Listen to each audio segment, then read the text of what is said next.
আল্লাহ নবী সাল্লাল্লাহু আলাইহি ওয়াসাল্লাম অন্য হাদিসের মধ্যে বর্ণনা করেন, জাদ্দিদু ঈমানাকুম। আমার আল্লাহ পাক মুমিনদেরকে এক বাক্যে ডাক দিয়া বলেন, আল্লাহ নবী বলেন, জাদ্দিদু ঈমানাকুম, তোমরা তোমাদের ঈমানকে নবায়ন করো। ঈমানকে নবায়ন করার কথা নবী সাল্লাল্লাহু আলাইহি ওয়াসাল্লাম কেন বললেন? কারণ সমাজের মানুষ ইমানদার হওয়ার পরও চোখ দিয়া গুনাহ করে, হাত দিয়া অন্যায় করে, অন্তর দিয়া জেনা করে, গুনাহ করে, খারাপ চিন্তা করে।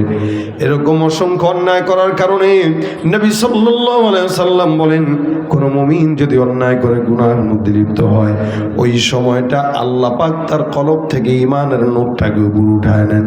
বান্দা যতক্ষণ পর্যন্ত গুনাহ করে ততক্ষণ বান্দার কলবে ঈমান থাকে না। আর বান্দা যখন গুনাহ ছেড়ে দেয় তখন আল্লাহ তার ঈমানকে আবার তার কলবের ভিতরে ঢুকায় দেয়। নবী সাল্লাল্লাহু আলাইহি ওয়াসাল্লাম বলেন, সুতরাং কোন ঈমানদার মুমিন যখন গুনাহ করে, স্বেচ্ছায় করুক অস্বেচ্ছায় করুক, গুনাহ করার হালতে ওই ঈমানদার বান্দার কলবের মধ্যে ঈমান থাকে না। আল্লাহ পাক বান্দার কলব থেকে ঈমানটাকে দূরে সরায় দেয়। নবী সাল্লাল্লাহু আলাইহি ওয়াসাল্লাম বলেন, এই কারণে আমি আল্লাহর নবী বললাম, জাদ্দিদু ঈমানাকুম। ঈমানটা গুনাহের কারণে যখন নষ্ট হয় তখন তোমরা ঈমানকে নবায়ন করো। বলে ঈমান নবায়ন কেমনে করবা? বলে বেশি বেশি বলো লা ইলাহা ইল্লাল্লাহ মুহাম্মাদুর রাসূলুল্লাহ। কালেমা পাঠ করার নাম ঈমানকে নবায়ন করা। সাহাবা আজমাইন কখনো কখনো ঈমান নবায়ন করতেন, মাঝে মাঝে প্রতিবেলায়। অনেক মুফাসসিরিন ইকরাম বলেন, ঈমানকে নবায়ন করার অন্যতম উপায় হলো 5 ওয়াক্ত আযান আমাদের সমাজের মধ্যে যখন দেওয়া হয়। এই 5 ওয়াক্ত আযানের শব্দ যখন কানের মধ্যে ভেসে আসে, এক একটা আযানের শব্দের জবাব যদি কোনো মুমিন দেয়, আল্লাহ পাক রব্বুল আলামিন ওই বান্দারে প্রতিদিন 5 বার ঈমানকে নবায়ন করায় দিবে। ফজরের সময় একবার আযানের জবাব দিবেন, জোহরে আবার দিবেন, আসরে আবার দিবেন, মাগরিবে আবার দিবেন, এশা আবার দিবেন। দৈনন্দিন 5 বার যদি কেউ ঈমান নবায়ন করে, ওই বান্দার ইনশাআল্লাহ গুনাহ হওয়ার কথা না। এই জন্য ঈমান নবায়ন করার কথা আল্লাহ বলেছেন, নবী বলেছেন, ইয়া আইয়ুহাল্লাযীনা আমানু আমিনু, হে মুমিনের দল ঈমানদার হও। আল্লাহ পাক রব্বুল আলামিন বান্দাকে বারবার মুমিন হওয়ার আদেশ দিলেন। এখন আসেন, ঈমানটা 3টা শর্তের নাম। যারা নিজেকে মুমিন দাবি করে আবার গুনাহ করে, অন্যায় করে, বিচার করে, তারা মুমিন না। ঈমানের 3টা গুণ। 1 নম্বর তাসদীকু বিল জিনান, অন্তর দিয়া বিশ্বাস করবে। আল্লাহ কয়জন? একজন। এটা অন্তর দিয়া বিশ্বাস করা। শুধু আল্লাহ যে একজন এটা অন্তর দিয়া বিশ্বাস করবে এরকম না। জান্নাত জাহান্নাম, আল্লাহর নবী রাসূল ফেরেশতা কুল সব কিছু বিশ্বাস করবে। আল্লাহ যে মসজিদে আছে বিশ্বাস করবে, আল্লাহ যে আবার অন্য জায়গায় আছে সেটাও বিশ্বাস করবে। নামাজের সময় যেরকম মনে করবে আল্লাহ আছে, অন্যায় করার সময় বিশ্বাস করবে আল্লাহ আছে। এই জমিনটা আল্লাহর, এটা যেমন বিশ্বাস করবে, এই জমিনের ভিতরেও বিধান চলবে আল্লাহর, এটাও তেমন বিশ্বাস করা লাগবে। এগুলো সব কিছু বিশ্বাস করার নাম ঈমান। তাসদীকু বিল জিনান, অন্তর দিয়ে বিশ্বাস করা, অন্তর দিয়ে সত্যবাদিতার স্বীকারোক্তি দেওয়া, বিশ্বাস করা আল্লাহ এক। এই জমিন আর আসমানের ভিতরে সব কিছু একজনই নাড়াচাড়া করেন। আল্লাহ পাক বলেন, লাউ কানা ফীহিমা আলিহাতুন ইল্লাল্লাহু লাফাসাদাতা। আসমানের নিচে জমিনের উপরে আল্লাহ ছাড়া অন্য কোন রব যদি থাকতো, এই আসমান আর জমিন ধ্বংস হয়ে যেত। এই জন্য 1 নম্বর তাসদীক বিল জিনান, ঈমানের গুণ হলো অন্তর দিয়া বিশ্বাস রাখবে। 2 নম্বর জবান দিয়া স্বীকার করবে। ইকরার বিল লিসান, ইকরার বিল লিসান মানে লা ইলাহা ইল্লাল্লাহ মুহাম্মাদুর রাসূলুল্লাহ। অন্তর দিয়া বিশ্বাস করার পাশাপাশি জবান দিয়ে স্বীকার করবে। জবানের স্বীকারোক্তির অনেক দাম। কোনো মুমিন জবান দিয়া যত এলোমেলো চিন্তা করুক না কেন, যতক্ষণ মুখ দিয়া বলবে না ততক্ষণ তার গুনাহ লেখা হবে না।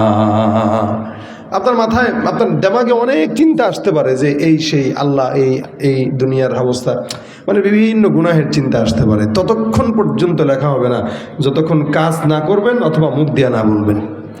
কয় না, মন্ডয় চাইতেছে গালি দিয়ে ইচ্ছা মতো একটা, তা দেয় না কেন? গুনাহ হবে। মন চাইতেছে, মনের ভিতরে আছে, দেয় না। যতক্ষণ দিবে না ততক্ষণ মন কোটি কোটি বার চাইলেও কোনো সমস্যা নাই, কিন্তু যখন দিয়ে ফেলছে একবার দিলেই শেষ। এই জন্য ইকরার বিল লিসানের দাম আছে অনেক। জবান দিয়ে স্বীকার করা, জবান দিয়ে কি করা? স্বীকার করা।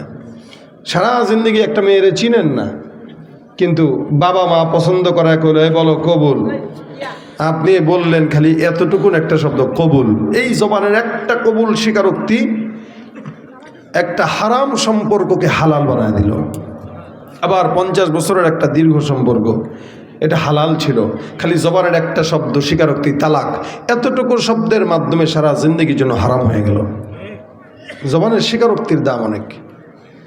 এই জন্য ইকরার বিল লিসানের অনেক দাম। জবান দিয়া স্বীকারোক্তি করা, জবান এটা যখন মানুষের হুঁশ না থাকে তখন সম্মানও থাকে না। এই জন্য আল্লাহ রাসূল বলেন, তুমি তোমার জবান এবং লজ্জাস্থানের গ্যারান্টি দাও, আমি নবী তোমাকে জান্নাতের গ্যারান্টি দিয়ে দিলাম। জবানের অনেক দাম, জবানের অনেক দাম। জবান দিয়া খালি স্বীকারোক্তি দিয়ে দিবেন তো ইসলাম কবুল হয়ে গেছে। সারা জিন্দিগি অন্যায় করছেন, অবিচার করছেন, খালি লাস্ট জীবনে সে বলবেন লা ইলাহা ইল্লাল্লাহ মুহাম্মাদুর রাসূলুল্লাহ, এতটুকুন স্বীকারোক্তির কারণে বাস জান্নাতি হয়ে গেছে।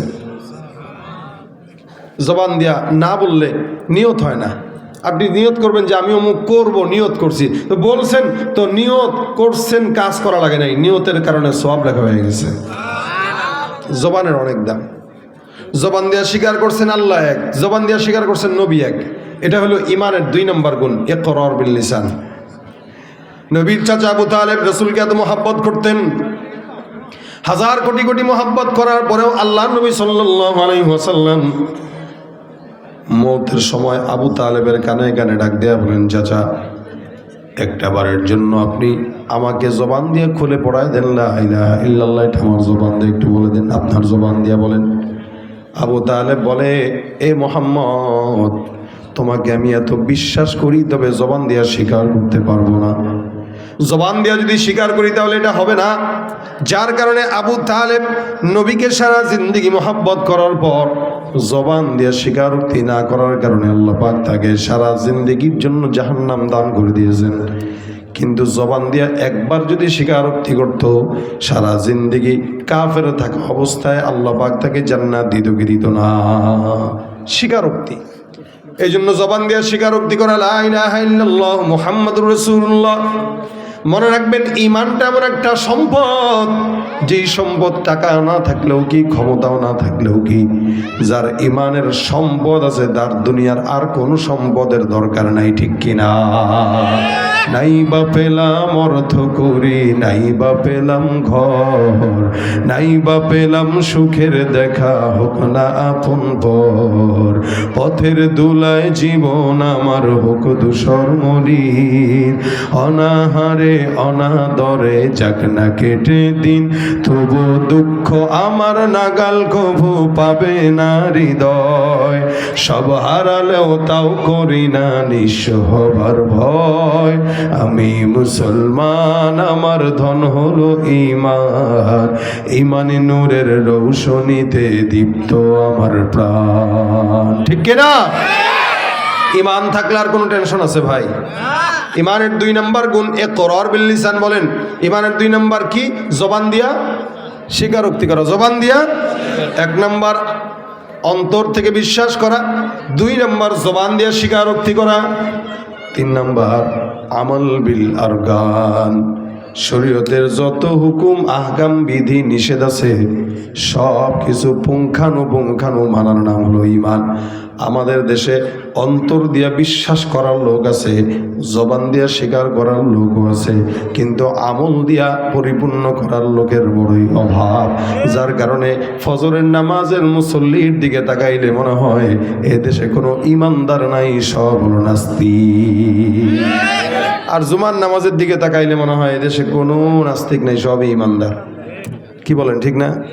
5 তলা মসজিদ ভরে যায়, 4 তলা মসজিদ ভরে যায়, কিন্তু ওদিক দিয়ে ফজরের নামাজে 5 জনও খুঁজে পাওয়া যায় না। এই হলো মুসলমানের হালত।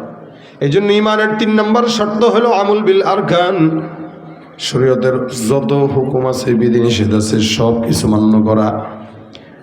এভাবে কোনো মুমিন যদি ঈমানদার হয়, আল্লাহ পাক রব্বুল আলামিন বলেন বান্দা ইমানদার হয়ে গেছে, এখন নেক কর্ম করো। ইন্নাল্লাযীনা আমানু ওয়া আমিলুস সলিহাত।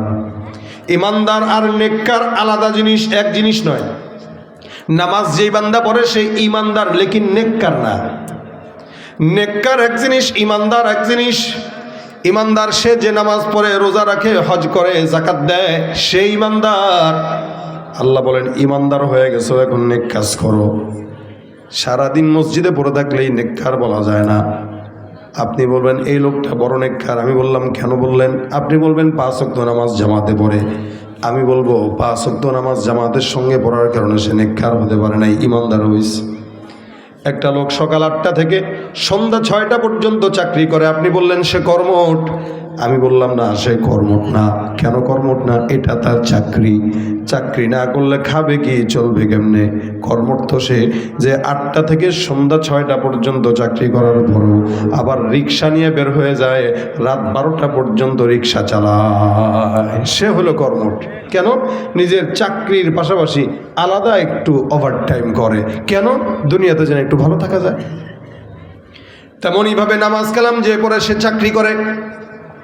এই চাকরিটা আমার আল্লাহ দিয়েছেন, যার কারণে নামাজ পড়ে, রোজা রাখে, হজ করে, যাকাত দেয়, কিন্তু সে ইমানদার হইলেও নেককার হয় না। এখন জান্নাতে যদি একটু ভালো থাকতে চায় তাহলে কি করতে হবে? বলে ফজরের নামাজের পর একটু সময় বসে থেকে সূর্য যখন ওঠে তখন ইশরাকের নামাজটা পড়ে ফেলো।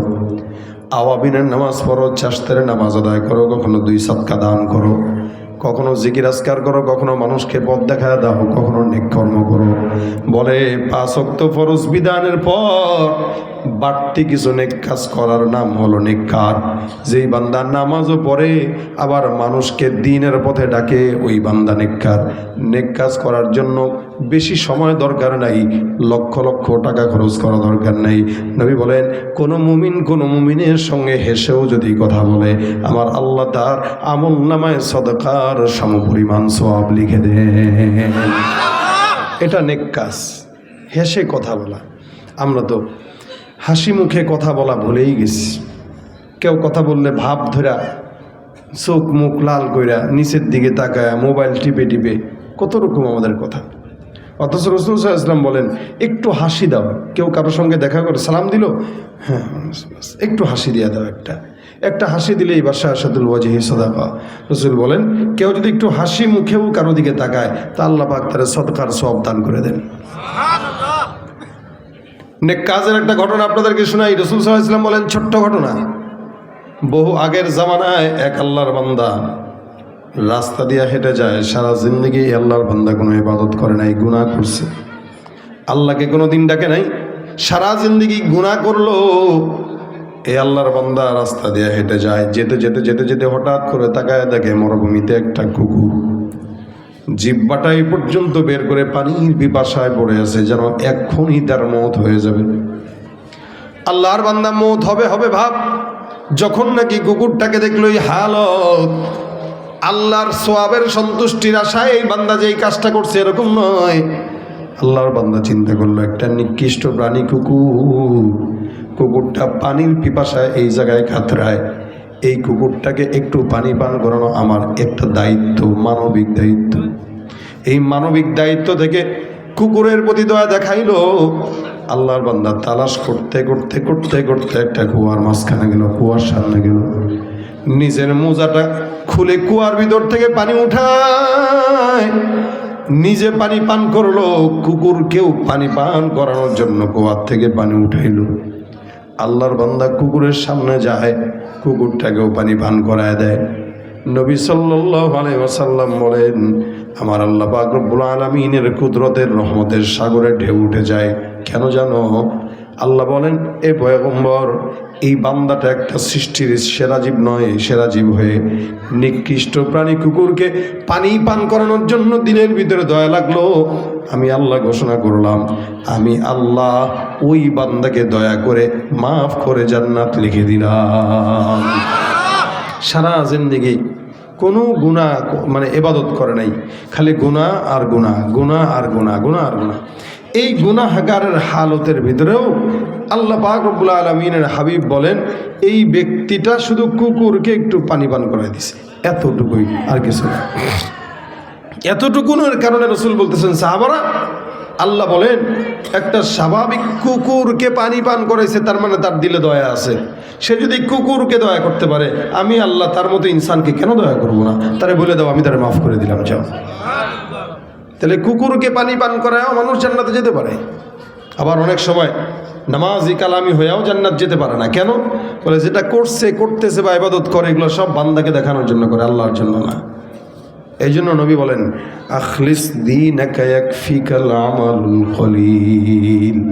তুমি তোমার ঈমানকে সহি করো, আল্লাহ পাক রব্বুল আলামিন অল্প আমলের কারণে তোমাকে নাজাতের জন্য বন্দোবস্ত করে দিবেন। সুবহানাল্লাহ। অল্প আমল, বেশি দরকার নেই।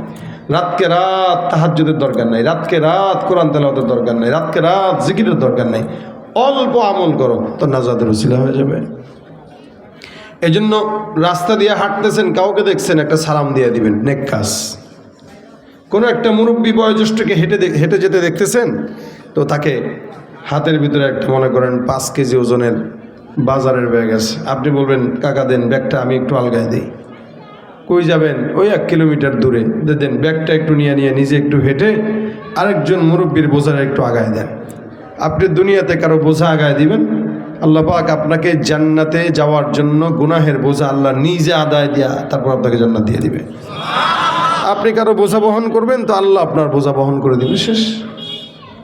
দুনিয়াতে আপনি হয়তো 5 কেজি ওজনের বোঝা বহন করছেন, আল্লাহ পাক জাহান্নামে আপনার সমস্ত কোটি কোটি গুনাহের বোঝা বহন করে দিয়ে দিবে। কিন্তু আপনাকে তো আগে দিতে হবে। এই জন্য নিয়ত করেন, ওলামা একরাম দেখেন অথবা বয়োজ্যেষ্ঠ দেখেন, যাকেই দেখেন, একটু দেখার পরে হাতে কোনো ব্যাগ দেখলে বা অন্য কোনো কিছু দেখলে বলবেন যে দেন, আমার কাছে একটু আগায় দিই, এটা সওয়াব। আল্লাহ নবী বলেন, আল কালিমাতুত তাইয়্যিবাতু সাদাকা। কোনো মুমিন যদি কোনো মুমিনের সঙ্গে ভালো আচরণ করে, অর্থাৎ ভাই জিজ্ঞাসা করলেন, দেখা হয়েছে ভাই, আপনার পরিবার কেমন আছে? আলহামদুলিল্লাহ। কেউ অসুস্থ আছে কিনা? বলে না। ব্যবসা বাণিজ্য কেমন চলতেছে এখন? বলে তো আলহামদুলিল্লাহ ভালো আছি। কোনো সমস্যা হলে বললেন টইলেন আমারে, আচ্ছা ঠিক আছে বলবো। এই যে একটুখানি কনভারসেশন, একটু কথোপকথন, এতটুকুনের বরকতে আল্লাহ পাক রব্বুল আলামিনের হাবিব বলেন সদকার সওয়াব মিলে যায়। আল কালিমাতুত তাইয়্যিবাতু সাদাকা। নেক কথা বলা, মানুষের সঙ্গে একটু উত্তম কথা বলা, এগুলো সদকার সওয়াব। তাহলে সমাজে আমরা নেক কাজ করি না, আমরা নেক কাজ ছেড়ে দিচ্ছি। কোনো মানুষ অটোতে উঠলেন, দুপুরবেলা আপনার বাসায় নামবেন, আপনি চিন্তা করলেন যে দেখ মুরব্বী মানুষ, জিজ্ঞেস করি খাইছে কি খাইছে না। আপনি যদি জিজ্ঞাসা করেন বাবা খাইছেন, যদি বলে না খাই নাই, তো চলেন আমার বাসায় তো একটু ডাল ভাত কিছু রান্না করা আছে, আপনি সহ একটু বাসার ডাল ভাতটা খাই। একটা রিক্সাওয়ালা, একটা ভ্যান চালক, এরকম একটা মানুষকে যদি আপনি মন থেকে একটু খাবার মেহমানদারি করান, বলেন তো এটা সওয়াব না গুনাহ? এই যে রমজান আসতেছে, সওয়াব কামানোর মাস রমজান। রমজান হচ্ছে বান্দার আমলের গাছ থেকে ফল পেড়ে খাওয়ার মাস। একটা রজব, শাবান, রমজান। আল্লাহুম্মা বারিক লানা ফি রজব ওয়া শাবান ওয়া বাল্লিগনা রমাদান। নবী দোয়া শিখিয়ে দিয়েছেন। আমরা তো নির্বাচনের কারণে রমজানকে কই যে রাখছি আল্লাহ মাবুদ জানে। রমজান যে এবার কী হয় আল্লাহ ছাড়া কেউ জানে না। কিন্তু অন্যান্য বছর কিন্তু এই সময়টা একটা রমজানের আমেজ আমাদের দিলে কাজ করতো। এবার আর রমজানের কথা মনেও নেই পাবলিকের। এখন থেকে চিন্তা করেন, রমজান আসতেছে। রজব মাসটা হইল আমলের গাছে চারা লাগানোর মাস, আমলের চারা লাগানোর গাছের মাস। মানে আমলের গাছের চারা লাগাবো রজবে। মুফাসসির একরাম বলেন আমলের গাছের চারায় পানি দেব শাবানে, তো এটা একটু একটু বড় হবে। আর যখন বড় হবে রমজান আসবে, তো তখন আমলের ফলগুলো পেড়ে পেড়ে পকেটে ঢুকাবো। অর্থাৎ নফল ইবাদত করব, তো আল্লাহ পাক ফরজের সমপরিমাণ সওয়াব দান করবেন। ফরজ করব, তো আল্লাহ পাক 70 থেকে 700 গুণ বৃদ্ধি করে সওয়াব দান করে দিবেন। আমরা রমজান আসতেছে, নিয়ত করব প্রতিদিন নেক কাজ করব। 1টা হোক, 2টা হোক, 10টা হোক, 20টা হোক, নেক কাজ করবেন প্রতিদিন। প্রত্যেক দিন একজনকে একটু ইফতারি করাবেন। কি দিয়া? বলে খেজুর দিয়া। কি দিয়ে? একটু বুট দিয়ে। কি দিয়ে? একটু মুড়ি দিয়ে। এখন তো খেজুর, মুড়ি, এরপরে ফল ফলাদির আইটেম 5টা না থাকলে ইফতার কোনো বাসায় দিলে কয় ফকির নি আমার ইফতার দিতে এসে, মনে হয় আমি না খাই আছি। অথচ একটা রোজাদারকে একটু পানি পান করায় ইফতার করাইলেও ওই রোজাদার অবস্থায় যে সোয়াব পাইলো সেম সোয়াব আল্লাহ পাক যে তারে খাওয়াইলো তারে দান করে দেবেন। অর্থাৎ আপনার দুইটা রোজার সোয়াব হবে, একটা আপনার আর একটা যারে পান করাইছেন তার। একটু পানি হইলেও তোমরা খেজুর মেহমানদারি করো, এটা খেজুর হইলেও তোমরা খাওয়াও, এটা রাসূল সাল্লাল্লাহু আলাইহি ওয়াসাল্লামের আদেশ। এই জন্য রমজান আসতেছে, একটু বেশি বেশি মানুষকে মেহমানদারি করাবো। রমজান আসতেছে, এটা মাথায় নেব না যে তরমুজ দেওয়া লাগবে, আম দেওয়া লাগবে, কাঁঠাল দেওয়া লাগবে, লিচু দেওয়া লাগবে, ফল ফলাদি দেওয়া লাগবে, না, এটা দরকার নেই। আপনি একটা খেজুর দেন, একটু পানি দেন, একটু বুট দেন, একটু মুড়ি দেন, সুন্নত পালন নিয়তে পাঠান। এখন সে কি মনে করলো এটা তার হিসাব, সে ফকির মনে করলো, সে নিজে ফকির, আপনি না, আপনি সওয়াব কামাইছেন। একটু দুধ খাওয়ান। রাস্তায় যে সমস্ত পথচারীরা হাঁটে, অনেক সময় পথচারীরা রোজা রাখা অবস্থায় দেরিতে পৌঁছায় বাসায়, তো ইফতার করতে পারে না। আপনি দেখেন এরকম কেউ আছে কিনা, আপনি তার হাতে একটু ইফতার ধরায় দেন, এগুলো নেক কাজ। রাস্তা দিয়ে হাঁটতেছেন, একটা কি বলে কলার সলকা পড়ে আছে, রাসূল বলেন ইমানের 70টার বেশি শাখা আছে। আদনাহা ইমাতাতুল আদা আনিত তরিক। ইমানের 70টার বেশি শাখার ভিতরে সবচেয়ে নিম্ন শাখা হইল রাস্তা থেকে কাটা দূর করে দেওয়া। কলার সলকা পড়ে আছে, এটাকে সরায় দেন। একটু কাটা পড়ে আছে, এটাকে সরায় দেন। একটু ইটের টুকরা পড়ে আছে, একটা হুন্ডা যাচ্ছে, হুন্ডাওয়ালা ভাই এটার উপরে পড়লে ওর হুন্ডা স্লিপ খাবে, অ্যাক্সিডেন্ট হওয়ার সম্ভাবনা আছে, তা আপনি ওই ইটের টুকরাটা সরায় দেন। এগুলো নেক কাজ। এই নেক কাজ যদি আপনি করেন, আশা করা যায় ইনশাআল্লাহ আল্লাহ পাক কি বলেন, জান্নাতুল ফিরদাউস আপনার আমার জন্য অপেক্ষা করবে। সুবহানাল্লাহ। জান্নাতুল ফিরদাউস কেন দিবেন? আল্লাহ পাক নেককারদের জন্য জান্নাতুল ফিরদাউস রাখছেন, আর মুমিন মুত্তাকিদের জন্য আল্লাহ পাক শুধু জান্নাত রাখছেন। জান্নাত আর জান্নাতুল ফিরদাউসের পার্থক্য আছে।